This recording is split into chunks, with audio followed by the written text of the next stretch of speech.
सुप्रभात प्रिय विद्यार्थियों, प्यारे बच्चों। आज की कक्षा में हम कविता के बहाने कविता की व्याख्या समझेंगे दोहराई के रूप में। कविता के बहाने कविता के कवि का नाम है कुंवर नारायण। व्याख्या करने से पहले कवि की संक्षिप्त जीवनी समझ लेते हैं। कवि कुंवर नारायण का जन्म 19 सितंबर 1927 ईस्वी को उत्तर प्रदेश में हुआ था। इन्होंने अलग अलग विधाओं पर अनेक रचनाएं लिखी। इनको अनेक सम्मान से सम्मानित किया गया, अलंकृत किया गया। जिस तरह से ज्ञानपीठ पुरस्कार से, साहित्य अकादमी पुरस्कार से, प्रेमचंद सम्मान से, व्यास सम्मान से और भी कई सम्मानों से कुंवर जी को सम्मानित किया गया है, अलंकृत किया गया है।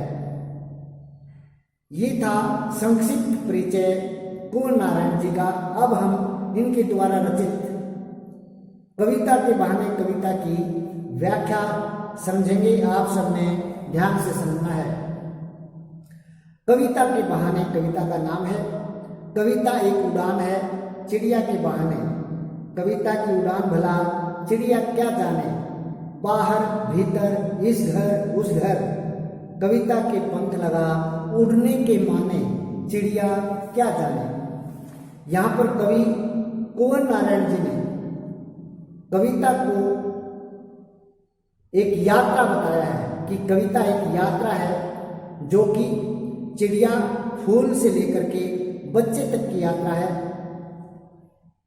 कैसे है इसकी विस्तृत व्याख्या समझें। कविता एक उड़ान है चिड़िया के बहाने। चिड़िया की उड़ान के बहाने कविता भी एक उड़ान है। चिड़िया की उड़ान के बहाने या चिड़िया की उड़ान की तरह कविता भी एक उड़ान है। किस चीज की उड़ान है कविता? कल्पना की। तो क्या कहोगे? चिड़िया की उड़ान के बहाने या चिड़िया की उड़ान की तरह कविता भी कल्पनाओं की एक उड़ान है। कविता की उड़ान भला चिड़िया क्या जाने। दूसरी पंक्ति में क्या कहा? लेकिन कविता की उस कल्पना की उड़ान की कहानी या उसके बारे में चिड़िया क्या जाने। चिड़िया को कुछ भी पता नहीं है। चिड़िया की उड़ान को तो सब जानते हैं कि चिड़िया कहाँ का उड़ेगी। इस घर से उस घर चली जाएगी, बाहर चली जाएगी, भीतर आ जाएगी, ठीक है, आसमान में उड़ लेगी। यही तो दायरा है चिड़िया के उड़ने का। लेकिन कविता की उड़ान अनंत है, उसका कोई दायरा नहीं है, असीमित दायरा है। कहीं भी पल में आसमान के बारे में सोच लेंगे, पल में पाताल के बारे में सोच लेंगे, फिर दूसरे पल इधर की सोच लेंगे, पता नहीं कहाँ मन चला जाएगा। लेकिन चिड़िया की उड़ान उतनी नहीं है। चिड़िया की उड़ान का दायरा सीमित है, छोटा है, जबकि कविता की उड़ान का दायरा बहुत बड़ा है, विशाल है, अनंत है। इसलिए उस कविता की उड़ान के बारे में चिड़िया को कुछ भी पता नहीं है। कविता के पंख लगा उड़ने के माने, चिड़िया क्या जाने। क्या कहा अंतिम पंक्तियों में? कविता के पंख लगाकर किस तरह से उड़ा जाता है। उड़ने का क्या अर्थ है? माने क्या होता है? अर्थ। कविता के पंख लगा करके उड़ने का क्या अभिप्राय है, क्या अर्थ है, इसके बारे में चिड़िया को कुछ भी पता नहीं है। समझ में आ गया? यानी कवि जो है पता नहीं कब कहाँ की कल्पना कर ले, उस चीज के बारे में चिड़िया सोच भी नहीं सकती। आगे देखेंगे। कविता एक खिलना है फूलों के बहाने। कविता का खिलना भला फूल क्या जाने। दूसरे पद्यांश में कवि कहते हैं कि कविता एक खिलना है फूलों के बहाने, यानी कविता भी फूलों की तरह ही खिलती है। लेकिन कविता का खिलना भला फूल क्या जाने, लेकिन कविता के खिलने के बारे में, कविता के विकसित होने के बारे में फूलों को कुछ भी पता नहीं है। वे कुछ नहीं जानते कविता के खिलने के बारे में। बाहर भीतर इस घर उस घर, फूल तो क्या है, बाहर भीतर इस घर उस घर खिलते हैं और क्या करते हैं, अपनी खुशबू बिखेरते हैं। क्या करते हैं, खुशबू बिखेरते हैं। लेकिन कविता, कविता का दायरा, कविता के खिलने का दायरा, कविता के विकसित होने का दायरा जो है वो अनंत है, असीमित है। कविता कहीं पर भी अपना प्रभाव जमा सकती है, अपना असर डाल सकती है। बिना मुरझाए महकने के माने फूल क्या जाने। क्या कहा अंतिम पंक्तियों में कि फूल तो एक बार खिल गया, खिलने के बाद कुछ समय तक खिला रहेगा, अपनी खुशबू से पूरे वातावरण को सुगंधित करेगा, खुशबूदार बना देगा, लेकिन अंत में मुरझा जाएगा और नष्ट हो जाएगा, गिर जाएगा। परंतु अगर कविता एक बार खिल गई, एक बार विकसित हो गई, एक बार उसने लोगों के मन में अपना प्रभाव जमा लिया, तो फिर वह अपना प्रभाव कम नहीं होने देती। इसलिए कविता के खिलने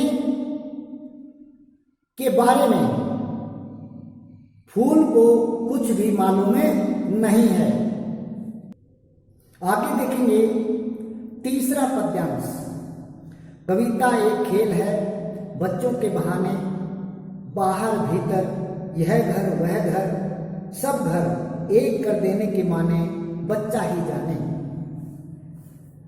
तीसरे पद्यांश में कवि कुंवर नारायण जी ने कविता को भी एक खेल बता दिया है कि कविता भी एक खेल है बच्चों के बहाने, यानी बच्चों की तरह, बच्चों के खेल की तरह कविता भी एक खेल है। अब मुझे आप ये बताएं कि कविता किस चीज का खेल हो सकती है। सोचो, बताने की कोशिश करो। चलो मैं बता देता हूं, कविता शब्दों का खेल होती है। बच्चों के खेल की तरह कविता भी शब्दों का एक खेल है। बाहर भीतर यह घर वह घर, सब घर एक कर देने के माने बच्चा ही जाने। कहा कि कविता जिस तरह से बच्चा बाहर भी भीतर भी, इस घर में भी उस घर में भी, कहीं पर भी जाकर के खेल सकता है, खेलता है, उसी प्रकार से कविता भी यहां से भी वहां से भी, इस घर से भी उस घर से भी, कहीं से भी कभी भी लिखी जा सकती है। यानी कवि और बच्चे में कोई फर्क नहीं है। कैसे फर्क नहीं है, अगली लाइन से समझो। सब घर एक कर देने के माने बच्चा ही जाने। सब घर एक कर देने का अर्थ, माने क्या होता है, अर्थ। सब घर एक कर देने का अर्थ क्या है बेटे? सब घर एक कर देने का अर्थ होता है सबको एक समान समझना, यानी अपने पराये की भावना न होना। बच्चों में भी अपने पराये की भावना नहीं होती और कवि में भी अपने पराये की भावना नहीं होती। इसलिए कवि ने कहा है कि अपने पराये की भावना से दूर होने का क्या अर्थ है, यानी सबको समान समझने का क्या मतलब है, यह बच्चा ही जानता है।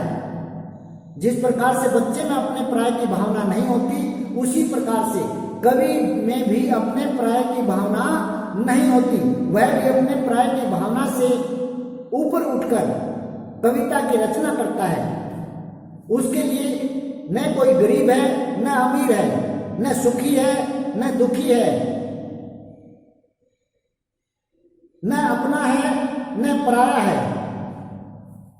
सबको एक समान समझ करके कवि रचना करता है और बच्चे खेल खेलते हैं। चाहे बच्चे दुश्मन का घर हो वहां पर भी जाकर के खेलने लग जाते हैं, क्योंकि उनको पता ही नहीं है दुश्मन क्या होता है, मित्र क्या होता है। सब एक समान होते हैं उनके लिए।